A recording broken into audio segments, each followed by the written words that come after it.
Acts 23, 1-35. Devotional focus verse.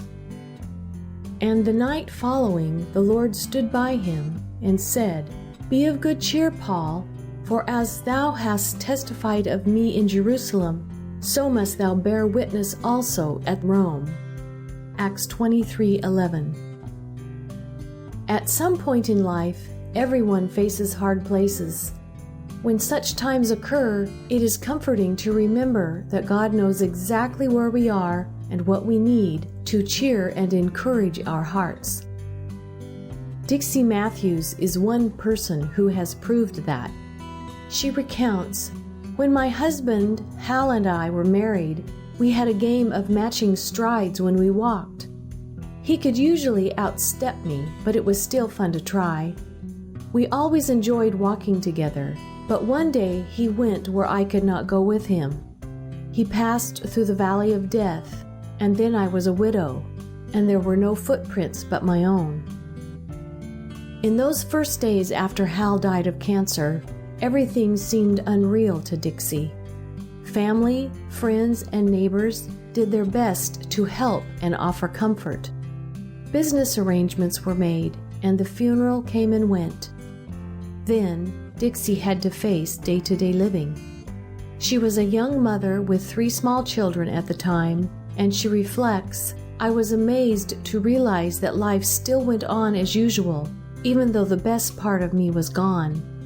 I was overwhelmed by the responsibilities that suddenly were all mine. However, just a few days after Hal's death, God brought her comfort in a very tangible way. She recounts, Standing in my front doorway, I noticed a hook on one of our front porch pillars. I said, Lord, you know people will be sending us flowers. Please lay it on someone's heart to give us a plant for that hook. Then I forgot my prayer. A few days later, we returned from having dinner with one of my brothers. There, hanging on that very hook, was a large, beautiful fuchsia basket. Tears ran down my face as I remembered my brief prayer and realized that God had heard it and He cared. In our text today, Paul the Apostle faced a different type of challenge, but in his situation as well, God brought comfort and encouragement in a tangible way. One day earlier, the crowd in a Jewish synagogue where Paul had been speaking had erupted in anger when he stated that he was turning to the Gentiles with the message of salvation. As the hysteria of the mob escalated, Paul was only saved from being torn in pieces through the intervention of the Roman chief captain. Although he was safe for the moment from physical assault, we can imagine the thoughts that must have gone through Paul's mind that night as he lay in the Roman garrison. Was his long-cherished desire to preach the gospel in the great capital of the Roman Empire to be frustrated? No doubt he wondered, what is going to happen? Will my work for God be cut short? Will I be silenced forever because of the malice of the Jews? With his future in jeopardy and his life hanging in the balance, Paul needed some unusual support. Then the Lord, whom Paul loved and for whom he was suffering, stood by him and spoke simple words of encouragement, the words recorded in our focus verse. The divine message assured him that not only would he live, but God had a wider field of service still before him. Rome must hear his testimony as well as Jerusalem. There might be delay and suffering and a long trial of patience, but the end was certain. He was to reach the goal of Rome with the message of Jesus Christ. What an encouragement that must have been. There are valuable lessons to learn from Paul's experience. First, while challenging circumstances will come to each of us, we can be sure that the Lord knows all about them. Whatever distress we face, and no matter who or what aligns against us, if we are serving the Lord, He will be with us. Notice that the Lord stood at Paul's side in the night hours. We may never see a physical manifestation of Jesus until he comes again or we stand before him at death. However, the Lord is present with us spiritually, and he understands how we feel in all of our difficult circumstances. Ask God to open your eyes to the many details in your situation that indicate his presence. Take note of the evidence around you of God's care. Dixie did so, and it brought comfort to her heart. The more we recognize even the smallest blessings as gifts from God, the more we realize how present he is in our lives. In every conflict, stress, and heartbreaking circumstance, we can lean on God. He is willing and ready to give us strength, encouragement, hope, counsel, and the ability to endure whatever may be facing us. Background information. Chapter 23 can be divided into 3 main sections. Paul's appearance before the Sanhedrin, which resulted in a furious dispute between the Pharisees and Sadducees, see verses 1 through 10. The foiled plot to kill Paul, see verses 11 through 24, and Paul's safe transfer to Caesarea to appear before Felix, see verses 25 through 35.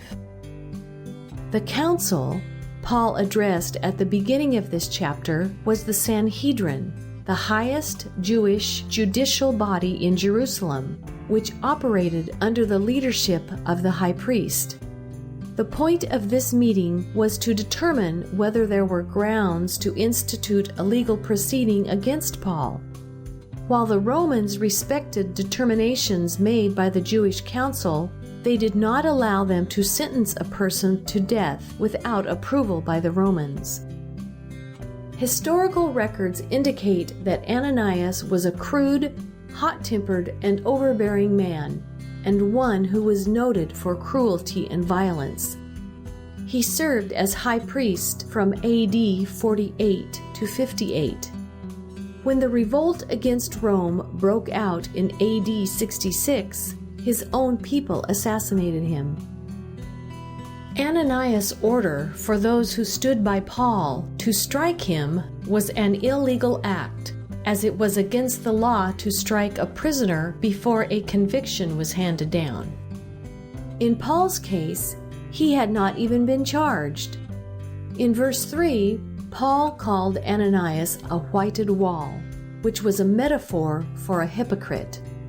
A person who stepped on a grave became ceremonially unclean, and for that reason, graves were whitewashed in order to make them visible at night. Thus, while the graves appeared clean, inside they were dirty and rotten. When Paul realized the identity of the one who ordered the striking, he in effect apologized for his words, quoting from Exodus 22:28.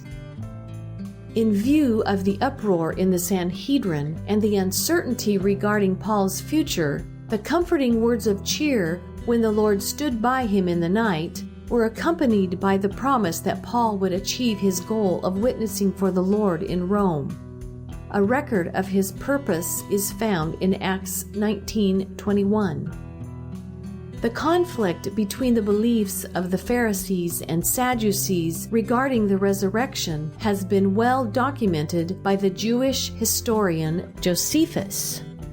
The viewpoint of the Pharisees, which was based on Daniel 12:2, was the one held by the mainstream of Jewish orthodoxy. Some historians suggest that the conspirators who banded together in a pact to kill Paul were probably from the Zealots who were later responsible for the revolt against Rome. Verse 12 states that they bound themselves under a curse.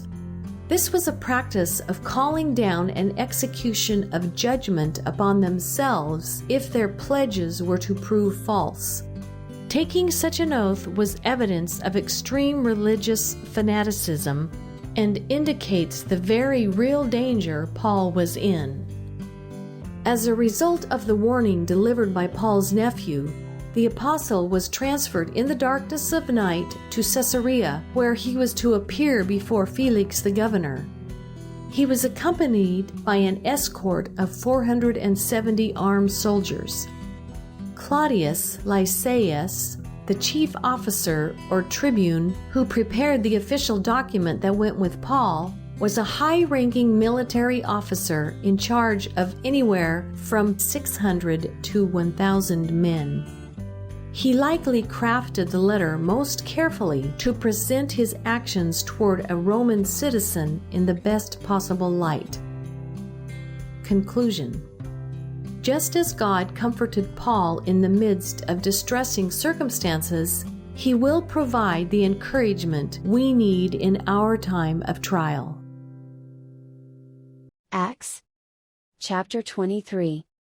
And Paul, earnestly beholding the council, said, Men and brethren, I have lived in all good conscience before God until this day. And the high priest Ananias commanded them that stood by him to smite him on the mouth. Then said Paul unto him, God shall smite thee, thou whited wall, for sittest thou to judge me after the law, and commandest me to be smitten contrary to the law? And they that stood by said, Revilest thou God's high priest? Then said Paul, I wist not, brethren, that he was the high priest, for it is written, Thou shalt not speak evil of the ruler of thy people. But when Paul perceived that the one part were Sadducees, and the other Pharisees, he cried out in the council, Men and brethren, I am a Pharisee, the son of a Pharisee, of the hope and resurrection of the dead I am called in question. And when he had so said, there arose a dissension between the Pharisees and the Sadducees, and the multitude was divided. For the Sadducees say that there is no resurrection, neither angel, nor spirit, but the Pharisees confess both. And there arose a great cry, and the scribes that were of the Pharisees' part arose, and strove, saying, We find no evil in this man, but if a spirit or an angel hath spoken to him, let us not fight against God. And when there arose a great dissension, the chief captain, fearing lest Paul should have been pulled in pieces of them, commanded the soldiers to go down, and to take him by force from among them, and to bring him into the castle. And the night following the Lord stood by him, and said, Be of good cheer, Paul, for as thou hast testified of me in Jerusalem, so must thou bear witness also at Rome.